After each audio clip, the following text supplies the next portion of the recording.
Joe Rogan, the longtime UFC commentator and wildly popular podcaster, came under fire this past weekend after Grammy Award-winning singer India Arie shared a video compilation containing 24 instances in which Rogan used the N-word on the Joe Rogan Experience. In response, Rogan called his past use of the racial slur the most regretful and shameful thing that I've ever had to talk about publicly. Although he attempted to explain the context in which he used the N-word, Rogan didn't make any excuses and apologized. Donald Trump, the 45th President of the United States, is a big fan of the Joe Rogan Experience podcast. Trump issued a statement dated February 7 and posted to Twitter on Tuesday by spokeswoman Liz Harrington, in which the former U.S. president urges Rogan to not make himself look weak and frightened with apologies. Joe Rogan is an interesting and popular guy, but he's got to stop apologizing to the fake news and radical left maniacs and lunatics. How many ways can you say you're sorry? Joe, just go about what you do so well and don't let them make you look weak and frightened. That's not you and it never will be. Earlier this week, Spotify CEO Daniel Ek sent a memo to his employees condemning Rogan's use of the N-word but added, "I do not believe that silencing Joe is the answer." In 2020, Spotify paid a reported $100 million for exclusive rights to the Joe Rogan Experience. Check out the criticism and video compilation that India Arie shared in Joe Rogan's apology. Good morning. I want to clear some things up. First of all, this conversation about Spotify, Joe Rogan, me, is not about Spotify or Joe Rogan. It's about my integrity. It's about being who I am inside, aligning with who I am outside. And it's about my dignity, not allowing anyone to belittle me. I'm not trying to attack anyone. What I'm doing is standing up for myself. That's first of all. And I think what's really interesting is how violently some of these trolls are responding to a person just standing up for themselves. Okay.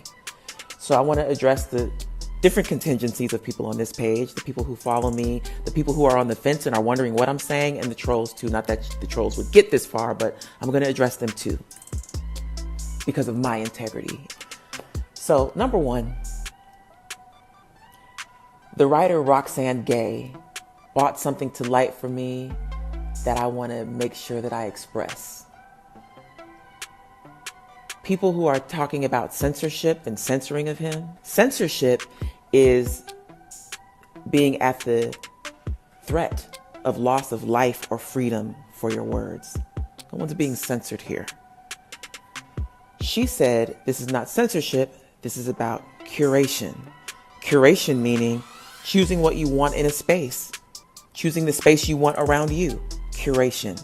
This is not about censorship. This is about curation. And so Spotify is making a choice about the space they choose to curate. I and other creators are making choices about the space we want to curate, the life we want to curate, by choosing spaces we want to be in or not. So using the word censorship is not appropriate because it's not true. So I don't believe in censorship. No one's being censored here. So there's that. 2, I don't believe in cancel culture. What I know is that people garner love or hate based on how they act. And the reason why I don't believe in cancel culture is because no one is universally loved or hated. Joe Rogan can leave Spotify today and someone else will want him. No, you can't cancel. You can't actually cancel someone. You can curate a space. So again, this is not about cancel culture. It's about curation. 3rd, to be very clear, I never called him a racist. What I did in the curation of my space is say, I don't like this here. I don't want to be here. Anyone who saw those videos and decided for themselves if he was racist or not, that's their perception. I think he did well with his apology. I also found some of it disingenuous because everyone on the planet knows that that word is loaded, and that's why most people say the N-word when referring to the word. And so you choosing not to say the N-word is at best an edgy choice. You can be edgy, you can be a comedian, you can push the envelope, but also you must deal with the consequences of the language, thereby curating your own life. If you expect people to just accept it, it's not going to happen.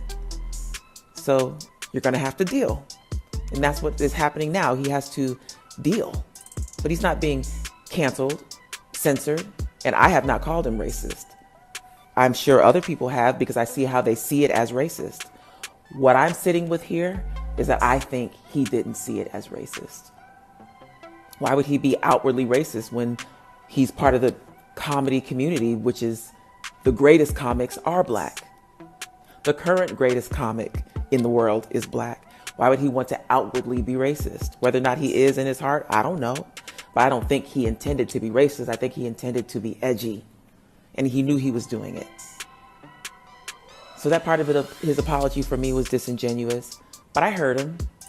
And what I loved about his apology is when he said, it's not my word to use. Because that's exactly right. It's not his word to use. And I know there is an ongoing conversation, especially with people who feel like they are entitled to use the word, about, well, black people say it, and they say it in the music. I get that, and I'm not going to explain that to you here because this is not a safe space for that conversation. But whether it's healthy for the black community to use it or not, here we are, and what culture is completely healthy. All cultures have their pains and their cultural pain and their heaviness and their things that they do right and the things that they do wrong around race, around women, around children, around sex, around money. All cultures have that. So there's this complicated conversation around race in America, equally as complicated around the word. But it is not a non-black person's word to use anymore.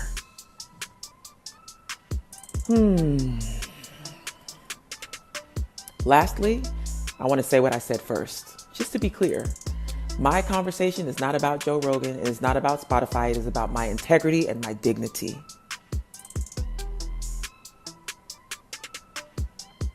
And that's all I have to say about it for now.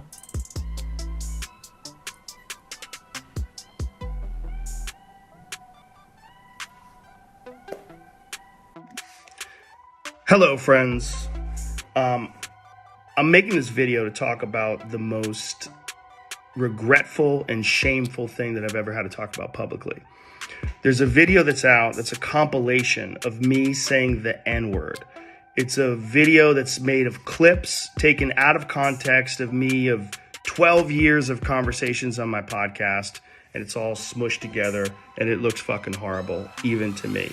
Now, I know that to most people, there's no context where a white person is ever allowed to say that word, never mind publicly on a podcast. And I agree with that now.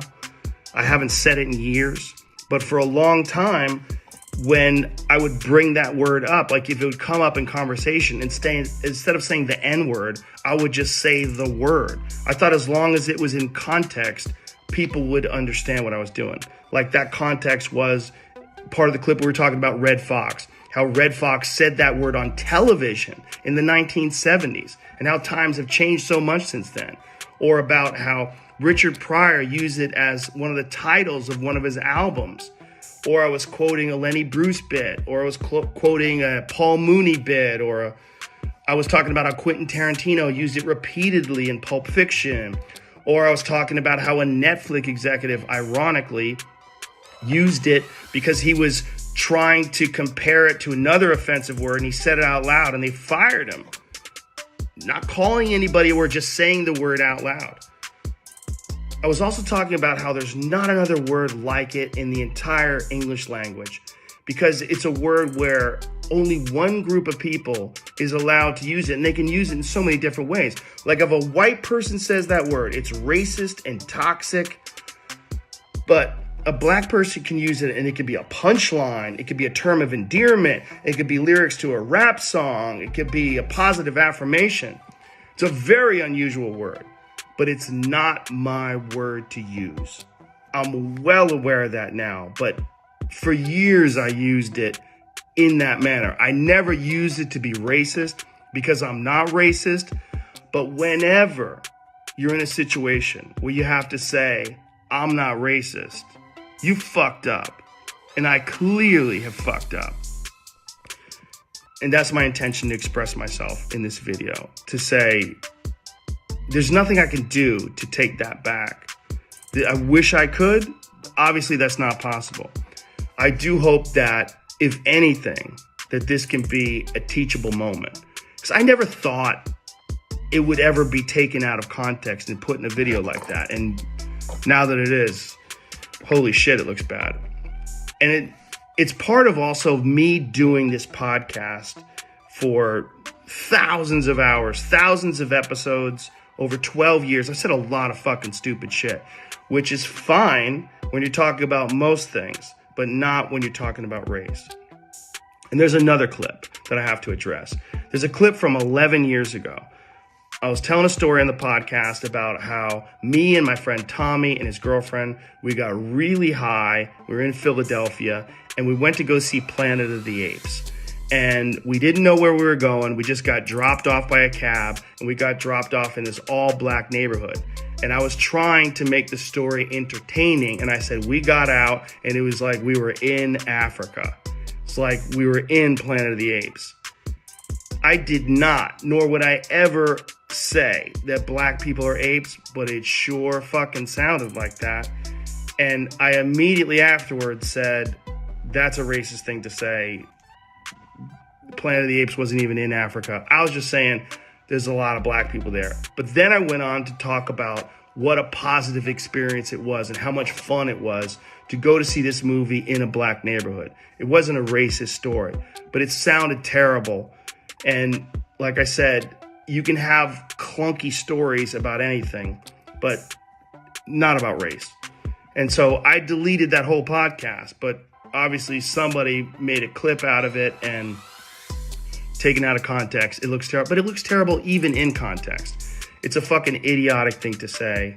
And I was just trying to be entertaining. I certainly wasn't trying to be racist. And I certainly would never want to offend someone for entertainment with something as stupid as racism. My hope is that, look, I can't go back in time and change what I've said. I wish I could. Obviously, that's not possible. But I do hope that this can be a teachable moment for anybody that doesn't realize how offensive that word can be coming out of a white person's mouth, in context or out of context. My sincere and humble apologies. I wish there was more that I could say, but all of this is just me talking from the bottom of my heart. It makes me sick watching that video, but hopefully at least some of you will accept this and understand where I'm coming from. My apologies and much love. My sincere, deepest apologies and much love. Hit the subscribe button and share this video. We'll be uploading several times a week, sharing the latest MMA and fight news with you. Let us know what you think in the comments below.